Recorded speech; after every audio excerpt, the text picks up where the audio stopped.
El redoble resonaba aún en las paredes de su mente, como si cada eco no fuera solo un recuerdo, sino un aviso. No era el sonido de una batería cualquiera. Era un llamado desde el abismo, el sonido que marcaba el comienzo del fin. Para Jim Gordon. Cada golpe de tambor, cada platillo que vibraba en la penumbra, llevaba dentro una voz. No era una alucinación cualquiera.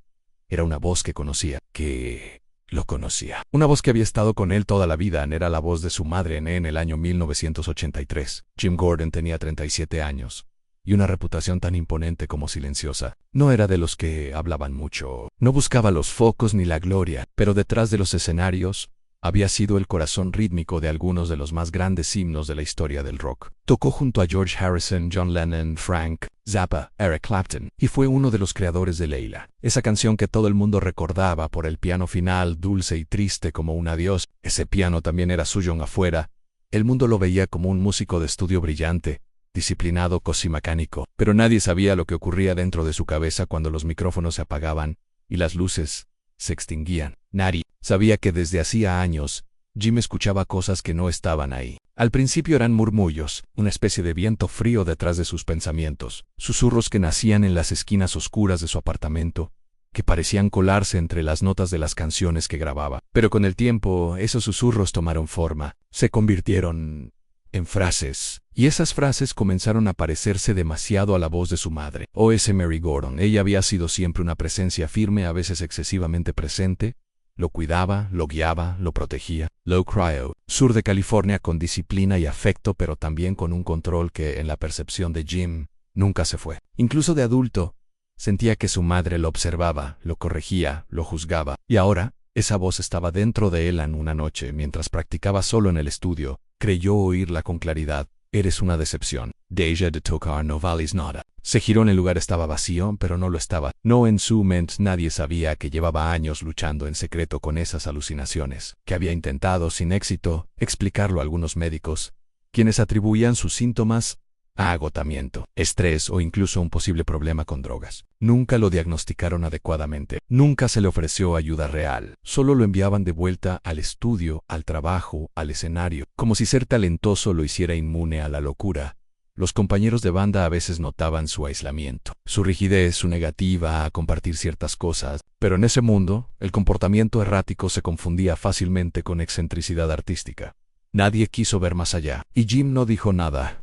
¿Quién le creería? En 1983, su estado mental ya se había deteriorado profundamente. Los días y las noches se mezclaban. Dormía poco. A veces salía a caminar durante horas, convencido de que alguien lo seguía. Veía rostros distorsionados en la multitud.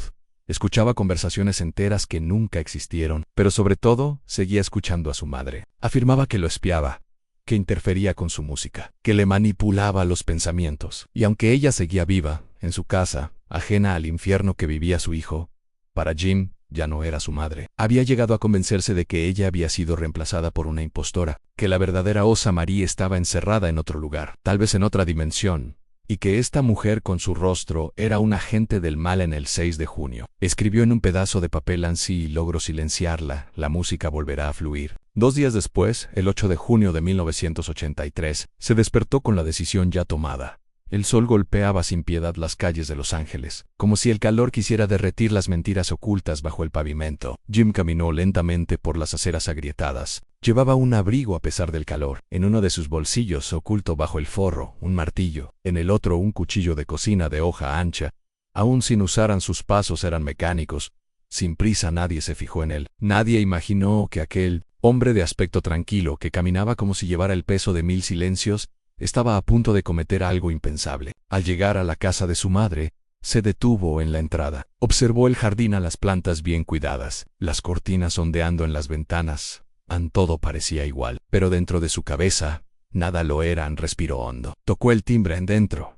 La figura de una mujer se movió tras el cristal. Sonrió al verlo. Jim, cariño, ¿vienes a almorzar? Él no respondió. Solo entró en el aire. Un redoble invisible marcaba el inicio del último acto. Jim, cariño, ¿vienes a almorzar? La voz de su madre flotó en el aire como un perfume familiar. Él cruzó el umbral sin responder, arrastrando los pies, con los ojos fijos en algún punto indefinido del pasillo. La puerta se cerró lentamente detrás de él, como si el silencio mismo se encargara de sellarla. En su mente, el redoble de batería continuaba.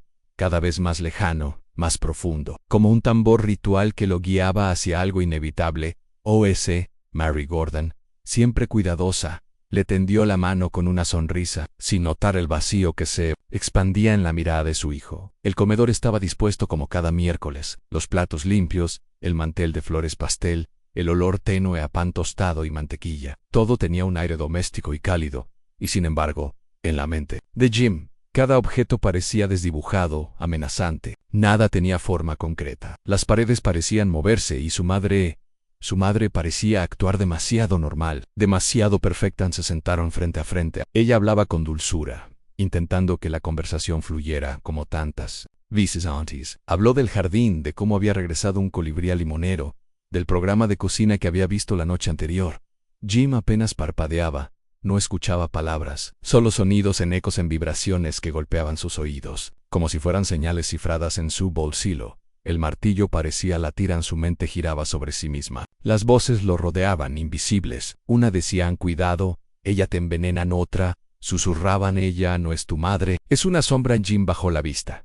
Vio las manos de su madre, manos que conocía desde la infancia, manos que lo habían arropado, alimentado, ayudado a limpiar su primera batería. Pero ahora, en su delirio, esas mismas manos eran herramientas de manipulación, eran tentáculos de una criatura que lo espiaba. Ella lo notó distante, pero no asustada. «¿Estás bien, hijo? ¿Te ves cansado? ¿Has dormido?». Él no respondió. Sus dedos tamborileaban el borde de la silla en un ritmo errático, el compás de su cabeza, un pulso secreto que lo mantenía conectado a la tierra. Pero cada vez que su madre hablaba, ese ritmo se rompía, como si ella quisiera desafinarlo, sacarlo de tono, alterar su armonía interna.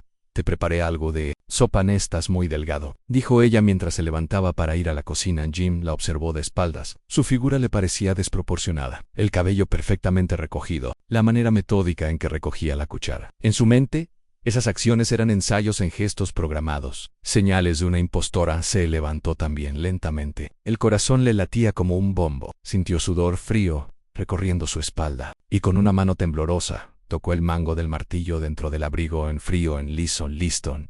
Ella volvió con la sopa. Lo vio de pie, inmóvil en medio del comedor. «¿Qué haces, Jimmy? Siéntate, hijo». La sopa se enfría. Él la miró con una mezcla de tristeza y terror. Quiso hablar, pero las palabras eran barro en su garganta. Sentía que si decía algo, las voces lo oirían, que si titubeaba, ella le leería la mente, que si no actuaba pronto, lo destruiría desde dentro. Y entonces, sin planearlo, sin pensar, sin fuerza real, el brazo se movió, el martillo salió del abrigo como un rayo oscuro. El primer golpe fue seco, directo a la sien.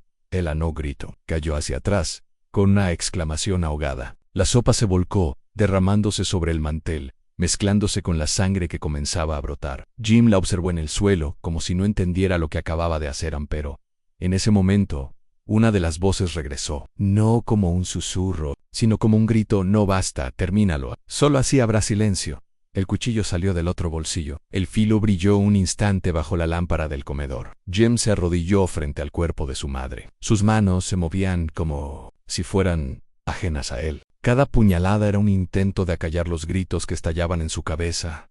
No eran de ella, eran de todos, de sus recuerdos, de sus dudas, de sus demonios. Cuando terminó, se quedó de rodillas, con el cuchillo aún en la mano. Su madre yacía sobre el suelo, inmóvil, con el delantal manchado, el rostro congelado en una expresión de desconcierto absoluto. En el silencio, llegó entonces uno tan profundo que parecía tener peso. No se oía nada, ni las voces, ni su respiración, ni el mundo. Jim dejó caer el cuchillo.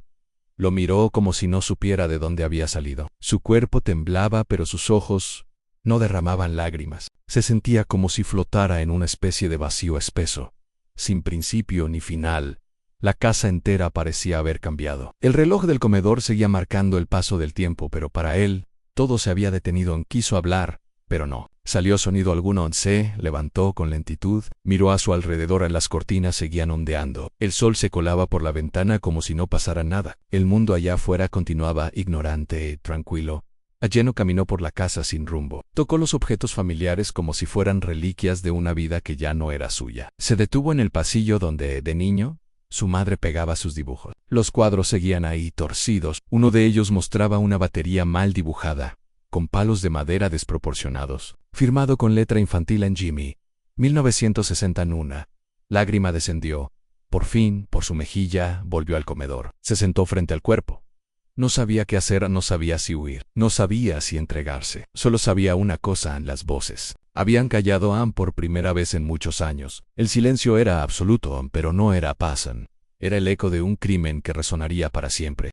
El cuerpo yacía ahí, inmóvil. Su madre su única conexión real con el mundo. El hilo que, durante años, lo había sostenido entre el delirio y la rutina. Ahora, rota, manchada, silenciada, Jim Gordon la observaba con una expresión perdida. Sin lágrimas, sin gritos. Solo una presencia silenciosa.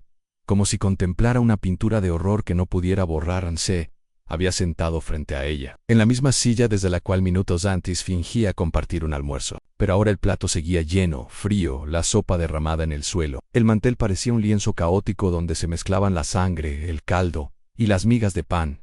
El silencio no era el mismo de antes, no era el que anhelaban, era más espeso, casi físico, como una bruma que se colaba por sus oídos, por su piel, por sus pensamientos. No había voces, no había mandatos.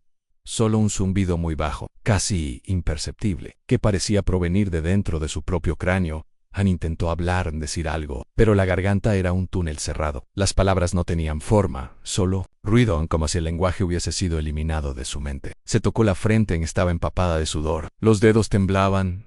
Caminó hacia la cocina. La puerta crujió al abrirse. El aire olía a pan tostado, a café viejo, a gas. Se detuvo frente al fregadero y se lavó las manos. El agua corrió sobre la sangre seca, tiñéndose de rojo. Miró cómo giraba en espiral hacia el desagüe, como si todo lo ocurrido pudiera irse con ella, pero no. Ese tipo de manchas no se borran con agua. Se observó en la ventana. No había espejo, pero su reflejo, tenue, le mostró un rostro que no reconocía. El cabello alborotado, la piel pálida, los ojos hundidos. Una expresión. Sin Alman le costaba aceptar que esa imagen era la suya. Le costaba más aún aceptar lo que acababa de hacer. Se sentó en el suelo, apoyando la espalda contra la nevera. Respiraba lento, cada inhalación le parecía un acto mecánico. La mente iba y venía entre dos planos en lo que acababa de suceder. Y lo que nunca podrá deshacerse. En las voces se habían ido. Pero su ausencia no era alivio. Era como un teatro vacío después del espectáculo. No quedaba más que el eco del crimen. El redoble final de una sinfonía rota. Pasaron las horas, aunque para Jim no existía el tiempo. Los relojes marcaban el avance, pero él ya estaba fuera del mundo. En algún momento se levantó, arrastrando los pies, y volvió al comedor. No podía dejar de mirarla, como si necesitara reafirmar que era real, que lo que había hecho no era una alucinación. Pero estaba ahí. Su cuerpo, su rostro quieto, su delantal manchado. Su madre en la noche cayó sin anunciarse. Afuera, los autos seguían circulando, el mundo continuaba. Las personas cenaban, reían, hacían llamadas, apagaban luces. Pero en aquella casa, todo se había congelado. No se encendieron lámparas. No se encendió la televisión. Solo la oscuridad entrando poco a poco, rodeando la escena como un telón que caía. Jim encendió una vela. El fuego pequeño iluminó apenas su rostro. Con ella se sentó frente al viejo piano del salón. No lo tocaba desde hacía años. Lo abrió con lentitud, como si estuviera profanando algo sagrado. Colocó los dedos sobre las teclas. Tublados. Inseguros, no sabía si recordarían cómo moverse. Presionó una nota, luego otra. El sonido fue opaco, ligeramente desafinado. Pero tenía algo que él no tenía hacía tiempo. Sentido. Improvisó un lamento. Notas solas, flotando en el aire como hojas sueltas. Cada una era una pregunta sin respuesta. Un pensamiento que no se podía formular con palabras. Tocó un fragmento de Leila, pero sin fuerza, sin intención. Solo una melodía que regresaba a él como un espectro. Al terminar, cerró el piano, se recostó sobre el instrumento y cerró los ojos. Imaginó que estaba en otro lugar. En una sala más pequeña donde su madre le sonreía mientras él golpeaba los almohadones como si fueran tambores. Pero la memoria se fragmentaba. No podía sostenerla mucho tiempo. Algo la corrompía. La imagen de ella regresaba siempre al mismo punto, al suelo, al golpe, al cuchillo. Durante la madrugada salió de la casa. Cerró la puerta sin mirar atrás. Caminó por las calles como un sonámbulo. La ciudad, dormida, no lo notó. Algunos vagabundos lo observaron. Taxis. Bajó la velocidad al verlo pasar. Pensó en detenerse, pero decidió seguir. Había algo en su rostro que no invitaba a acercarse. Jim caminó durante más de una hora. No sabía a dónde iba, solo avanzaba, como si sus pies supieran algo que su mente no comprendía. En algún momento, la fachada de una estación de policía apareció ante él. La luz blanca del cartel titilaba. Se detuvo, respiró hondo, entró. El frío del lugar le recorrió la piel. Un oficial levantó la vista. Lo observó de arriba a abajo. ¿Puedo ayudarlo?, preguntó el agente. Jim lo miró. Sus ojos estaban enrojecidos. La voz, apenas un murmullo, surgió como una nota final. Maté a mi madre. En el policía frunció el ceño. Como dice, fui yo. No sé cómo pasó, pero fui yo. La comisaría quedó en silencio por un instante. Luego se activaron los protocolos. Lo esposaron sin resistencia. Jim no puso palabra. No pidió explicaciones. No intentó defenderse. Solo repitió las voces. Ya no están en la celda donde lo dejaron esa noche. Se sentó en la esquina más lejana. Se abrazó las rodillas y por primera vez en años durmió. No profundamente, ni en paz, pero sin pesadillas. Solo oscuridad vacía, silenciosa. Y en algún rincón lejano de su mente, la batería se cayó por completo. Las primeras luces de la mañana se colaban por los barrotes de la celda. La luz era gris, apagada, como si también dudara en tocar el rostro del hombre que yacía encogido contra la pared. Jim Gordon abrió los ojos lentamente. Por un instante, no recordó dónde estaba ni quién era, ni qué había hecho, pero la realidad llegó, como llega siempre sin piedad.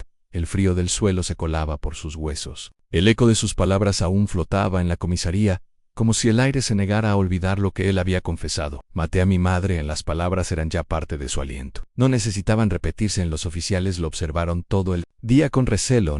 Algunos lo reconocieron por el nombre, otros por las noticias que ya comenzaban a difundirse. Era extraño ver a alguien tan famoso en esa situación, tan silencioso, tan roto.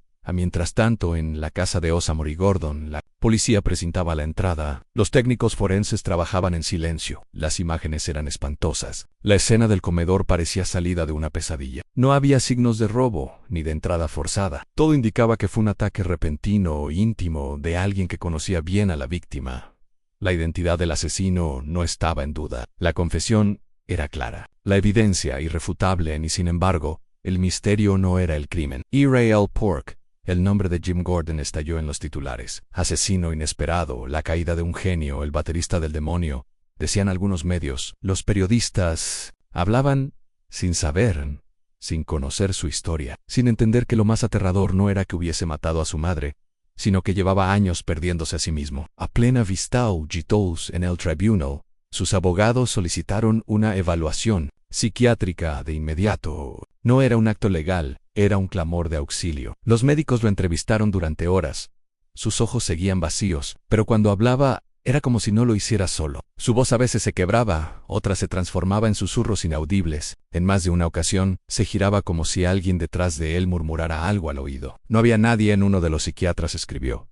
El paciente muestra síntomas profundos de esquizofrenia, paranoide con delirios de control externo, alucinaciones auditivas persistentes y ruptura progresiva del contacto con la realidad. Cree que su madre estaba dentro de su mente, controlándolo. Cree que la mató para liberar su pensamiento musical. Y ese punto era crucial, porque para Jim Gordon la música no era solo un arte, era su única forma de existir. Cada pensamiento, cada emoción lo traducía en compases, en patrones rítmicos, en redobles que lo mantenían cuerdo, pero cuando las voces invadieron su mente, cuando la enfermedad fue tomando cada rincón de su pensamiento, su música comenzó a enmudecer. Él lo explicó así en una de sus declaraciones escritas. Cada vez que componía, ella lo arruinaba, interrumpía el ritmo, interfería en las notas. No eran mías, eran suyas. A las audiencias del juicio comenzaron semanas después. Jim entraba esposado, escoltado por 2 oficiales, siempre cabizbajo, siempre callado. Nunca se dirigía al jurado, ni a sus abogados, ni al juez. Solo miraba el suelo o alguna pared invisible. En las pruebas eran demoledoras. La confesión, el arma homicida, las huellas, todo estaba ahí. Nadie discutía el hecho. Pero el juicio no era sobre si lo hizo, era sobre si lo había hecho conscientemente. Los psiquiatras subieron uno a uno al estrado. Hablaron de la esquizofrenia sin tratar, de los años en que sus síntomas se camuflaron bajo la etiqueta de genio atormentado, de cómo el sistema médico había fallado, de cómo la industria musical había preferido ignorar los signos, por no arriesgar al talento. Uno de los testimonios más duros fue el de un antiguo compañero de banda que, entre lágrimas, admitió, sí, Jim decía cosas extrañas, a veces desaparecía por días. Decía que lo espiaban, que no podía dormir, pero pensábamos que era el estrés o alguna droga. Nadie imaginó que fuera algo más profundo. Nadie pensó en ayudarlo. La fiscalía insistía en que, enfermo, Jim había planeado el acto. Había ocultado las armas, había caminado hasta la casa, había golpeado y apuñalado con brutalidad. Eso, decían, requería intención. ¿Y la intención para la ley? ¿Era culpabilidad? El juez escuchaba todo en silencio, en el público también. La historia no era solo judicial, era humana, era trágica, era incómoda. Finalmente se emitió el veredicto. Jim Gordon fue hallado culpable de homicidio en segundo grado con responsabilidad limitada por enfermedad mental. Fue sentenciado a permanecer internado en un hospital psiquiátrico estatal de alta seguridad, sin posibilidad de libertad condicional, hasta que un comité médico determinara que no representaba riesgo para sí mismo ni para los demás. Cuando escuchó la sentencia, Jim no reaccionó. Ni un gesto, ni un parpadeo, como si esa realidad ya no le perteneciera, como si el juicio fuera un eco lejano en una sala vacía. Lo trasladaron esa misma noche. Años después, uno de los enfermeros que lo recibió en la clínica recordaría, venía con una libreta en la mano. No dijo ni una palabra, solo escribió una frase y me la mostró. ¿Aquí también se escuchan voces? En la institución. Jim comenzó un tratamiento psiquiátrico intensivo. Se le suministraron medicamentos antipsicóticos, participó en sesiones de terapia. Pero los daños eran profundos. Los doctores coincidían. Había estado demasiado tiempo solo con sus pensamientos. Pasaban los días. Algunos internos lo reconocían por nombre. Otros lo llamaban el que tocaba fantasmas. A veces se lo encontraba dibujando pentagramas en los muros con lápiz. No componía, no hablaba de música, pero a veces golpeaba su cama en patrones de 4/4 partes, siempre suaves, siempre exactos. Como si aún intentara recuperar el ritmo de sí mismo. En sus primeros años internado, se le permitió acceso a un piano. Nunca lo tocó más de unos segundos. Decía que cada tecla que presionaba le devolvía un recuerdo, y que los recuerdos, para él, eran más peligrosos que las voces. El mundo lo fue olvidando lentamente. Los titulares desaparecieron, las bandas siguieron sin él, la música lo sobrevivió, pero él, en su celda, seguía atrapado en el momento en que todo se rompió, en la noche más larga, en el golpe más fuerte. El redoble final, la noche más larga, el golpe más fuerte. El redoble final. Así vivía Jim Gordon en su celda, entre los fantasmas de su mente y los ecos de lo que fue. Años después del crimen, en el hospital psiquiátrico estatal, el tiempo no tenía sentido. Solo existía el ritmo repetido de sus pensamientos, que nunca lograban encontrar descanso. Las paredes de su habitación eran de un blanco insípido, desgastadas por el paso de los días iguales. Una cama de metal, un lavabo, un pequeño escritorio, donde dibujaba silenciosamente círculos concéntricos, como si estuviera atrapado en una espiral infinita. Nunca hablaba mucho. Las enfermeras aprendieron a no forzarlo. Algunos lo miraban con miedo, otros con lástima. Nadie sabía del todo quién era aquel hombre de mirada hueca y movimientos pausados, pero él sí lo sabía. Era Jim Gordon. Elham, que un día marcó el pulso de una era, que tocó con los más grandes, que puso su alma en cada nota de batería. White también era el hombre que asesinó a su madre en afuera. El mundo seguía girando. Las canciones que él ayudó a componer aún sonaban en radios y vinilos, pero su nombre había desaparecido, sepultado bajo el peso de su crimen. Los músicos con los que trabajó rara vez lo mencionaban. El olvido era su condena más cruel. En algunas mañanas despertaba sobresaltado. Sudaba, se tapaba los oídos con las manos. Decía que las voces habían regresado, que no lo dejaban dormir. Otras veces estaba calmado, lúcido. Se sentaba frente a la ventana mirando el jardín cercado y murmuraba melodías, fragmentos de canciones que solo existían en su cabeza. Un día, una doctora joven, recién asignada al hospital, intentó hablar con él. Se sentó frente a su escritorio con una grabadora y una libreta. Jim la miró con desconfianza, pero no la rechazó. Ella habló de música, de su pasado. Le preguntó por Leila, por los Beatles, por Zappa, pero él solo respondió con una pregunta. ¿Puede usted recordar el sonido de su madre al respirar? Le dijo, casi en un susurro. A la doctora no supo qué decir. Yo sí, añadió él, mirando el suelo. Todavía la oigo respirar en las teclas. Durante años escribió cartas a su madre y no se las daba a nadie. Las guardaba en una caja de cartón bajo su cama. A veces eran cartas de amor, otras de odio. Muchas eran simples garabatos con frases que no tenían sentido aparente. El compás de mi alma está roto. Ella me cambió la partitura. Los fantasmas tocan en compases irregulares. Eran más poemas que confesiones. ¿Qué recuerdos? En 2018, después de casi 35 años internado, solicitó libertad condicional. El comité revisó su expediente. Escucharon los testimonios médicos, revisaron sus progresos. Lo llamaron a declarar. Jim compareció. Caminaba más lento. Su cabello estaba completamente canoso.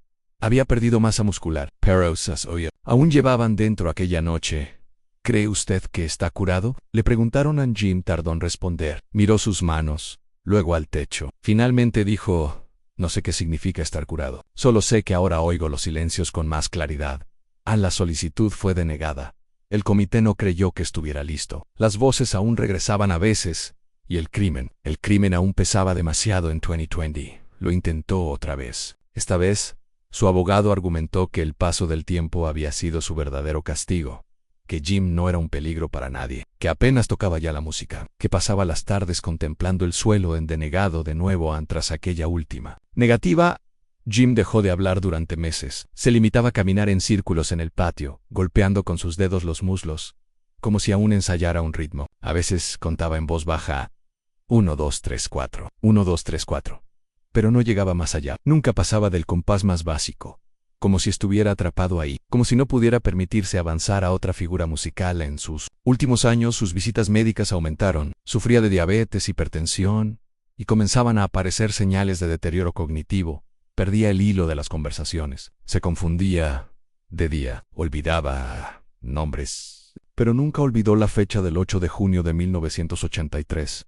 Cada vez que llegaba ese día, no hablaba, no comía, se encerraba en sí mismo, como si su alma volviera al comedor donde todo se desmoronó en el 13 de marzo de 2023. A las 2:13 de la madrugada, Jim Gordon murió. Su cuerpo fue encontrado en su cama, acostado de lado, con una hoja de papel en la mano. La hoja tenía solo una frase escrita a lápiz: ya no la escucho. La noticia no ocupó grandes titulares. Algunos sitios especializados en música escribieron breves obituarios. Mencionaron su talento, su participación en obras maestras del rock. También hablaron del crimen, de la enfermedad, del silencio que siguió. A nadie reclamó su cuerpo. Fue cremado en una ceremonia privada sin nombre en la urna, sin música. Sus cenizas fueron esparcidas en un rincón del jardín del hospital, junto a otros que también murieron olvidados, pero entre algunos músicos, pocos que aún lo recordaban, hubo murmulo. Un recuerdo en uno de ellos escribió en redes: escuchen el piano de Leila. Ahí está todo, su pena, su culpa, su alma tratando de pedir ayuda. Otro dijo en una entrevista: Jim Gordon fue un genio que cayó sin red. Lo dejamos solo. El crimen es imperdonable, pero también lo es haberlo ignorado cuando pedía auxilio entre compases. Y así terminó la historia de Jim Gordon. No con un solo de batería, no con una ovación, sino con una pausa, un silencio profundo, tan profundo, que por fin ni siquiera las voces pudieron habitarlo.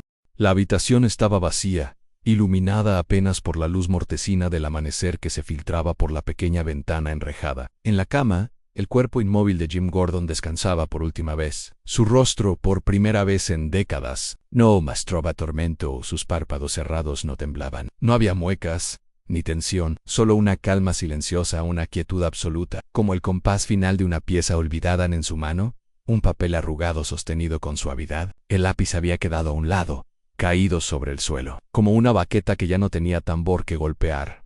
Un enfermero entró sin hacer ruido, acostumbrado al silencio que envolvía a Gordon. Se acercó, notó que no respiraba, y por respeto, no dio nada, solo tomó el papel con cuidado, y leyó la única frase escrita con letra temblorosa: ya no la escucho. Y en esa frase, había más música que en todas las canciones del mundo. Era un suspiro de libertad, una confesión tardía, un perdón imposible. Era el eco final de una vida marcada por la genialidad, la enfermedad y la tragedia. El redoble terminó en el escenario, quedó oscuro y el alma de Jim, al fin, en silencio, y así mueren los fantasmas. No con un grito, sino con el silencio que tanto buscaron y que al fin encuentran.